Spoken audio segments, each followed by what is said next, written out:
Greetings.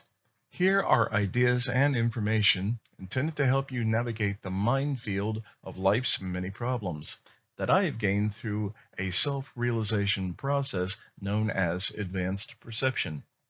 Through advanced perception, we learn that we are not getting working answers to our problems because we're asking the wrong questions. So if you have an open mind and understand that you have absolutely nothing to lose, here it is. But this is not free. It requires that you pay attention. When something terrible happens to someone, you may have noticed several people who simply shrug their shoulders, saying something like, "Oh well, I suppose it was just his fate." But that's simply a lot of bollocks. Hello, this is Ernest. Welcome. Now, I don't claim to be extremely erudite. As a matter of fact, I feel that my writing basically amounts to a slow motion train wreck of the English language. Having said that, I do try to have some standards concerning communication, no matter how substandard those standards may be.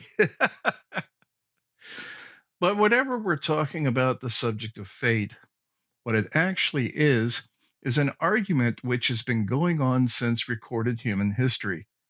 And if I were a betting man, I'd be betting that it's been going on even a hell of a lot longer than that. And that, no matter what terminology you're using, is ultimately the argument of free will versus determinism. Pardon me, folks. I had to pour myself a glass of wine for this one. Now, let me just say right out of the box that determinism is, at its core, absolutely wrong in every way, shape, and form.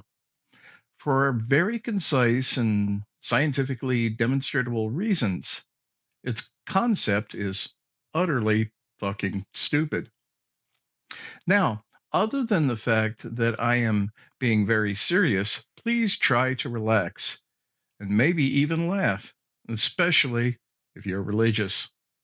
Come on, I know there's a reason based funny bone in there somewhere.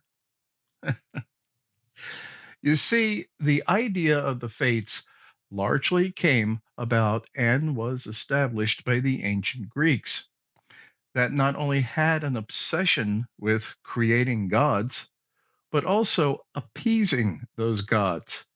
And since those gods were a direct reflection of the Greek men who created them, you end up with some pretty questionable characters. Just a quick side note, I say Greek men because Zeus was not interested in the opinions of women. He was, however, very interested in fucking a Greek goddess, his sister. You seldom see, for example, in those sanitized, meant for primetime documentaries about ancient civilizations such as the Greeks, what researchers have known for well over 50 years. Also, I want to make very clear this is not about religion.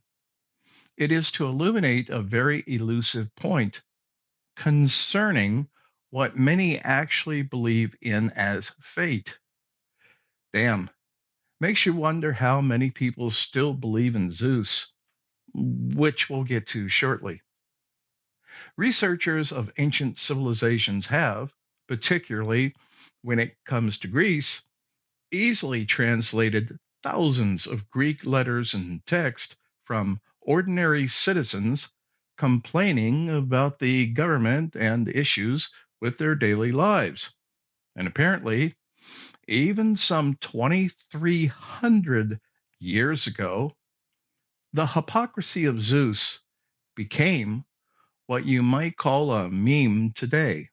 Yes, quite a few citizens back then were objecting to the fact that if Zeus could stop fucking his sister for maybe 5 minutes, he could help Greece and its citizens with its many problems, while many others also bitterly complained that their earthbound governmental representatives, supposedly in the employ of Zeus, could also do much to help the common Greek citizen.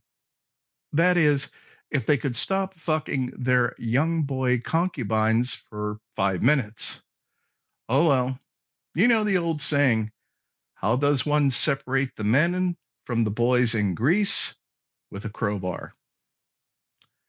So, century after century, when Zeus became bored with human affairs of throwing down lightning bolts to the earth and fucking his sister, a new idea sprang up that basically got Zeus, not to mention all those earthbound Greek pedophiles with their young boys, off the hook, you might say. They traded in their gods for monotheism and its incestuous cousin, determinism, meaning that now, unlike the fickle and mercurial personality of Zeus, such as when Zeus was throwing down lightning bolts to Earth because he was apparently pissed off when his sister wasn't in the mood, all you have to do is simply do what's right according to Greek monotheism, and you go to a place called heaven, which, oddly enough, also just happens to be where the now retired Zeus lives.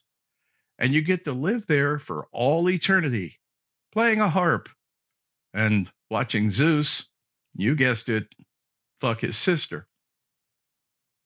On the other hand, if you do what is wrong, according to Greek monotheism, you will go to a place called hell, where you will burn and suffer and torment for all eternity, but you will at least also get to witness lots of fucking.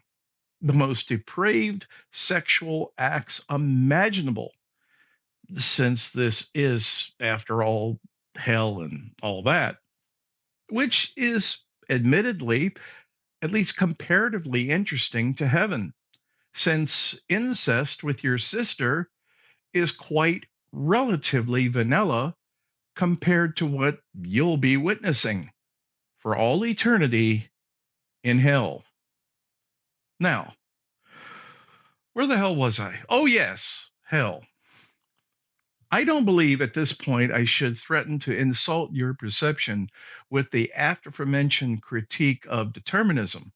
So let's jump into the realm of free will, which is what existence is actually really all about.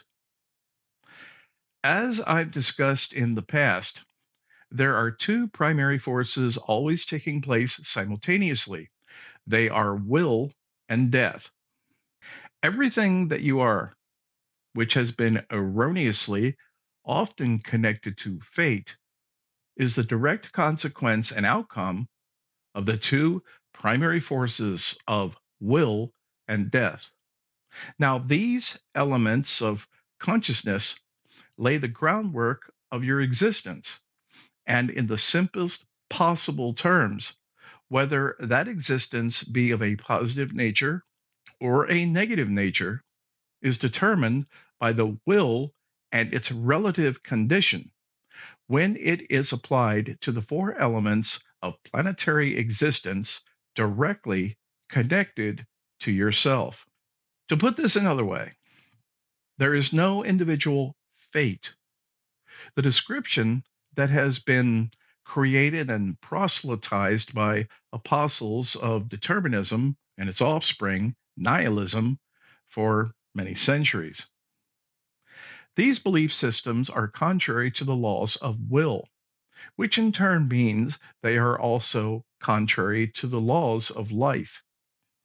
The old saying may be, hope springs eternal, but this is an extremely deceptive phrase because in reality, hope and faith are the incestuous cousins of anti reason, of death.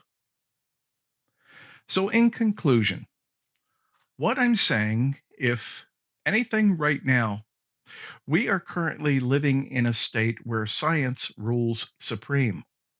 Now, I fully realize that this may run completely contrary to the notion that the United States has completely succumbed to idiotic popular culture. But that is not actually the case. It is actually quite the reverse. Our society, or should I say most, if not all, modern westernized and consumerized societies, have completely fallen head over heels into the comfortable lap of determinism and nihilism, which most people depressingly accept as their fate, which is actually a deception and one of the primary reasons for such widespread depression, anxiety, and social isolation. There is so much that can be said about this subject, but I'm afraid I have run out of time. If you really enjoyed this, perhaps I can do a part two of this episode and pick up where I'm leaving off at another time. I just wanted to take a moment to introduce the Earnest Mann Show tote bag, which the crappy pictures from my crappy camera don't do justice. But you can check it out on my website via the link in the description. It's a large quality bag going for a very reasonable donation. Thank you. I really hope you found this helpful and interesting. And if you want to know more or have any questions at all, you can reach out to me via the website link in the description below. And if you really want to give me a compliment, telling a friend about the show would be the best compliment you could ever give me. Until next time, this is Ernest, and I usually always am.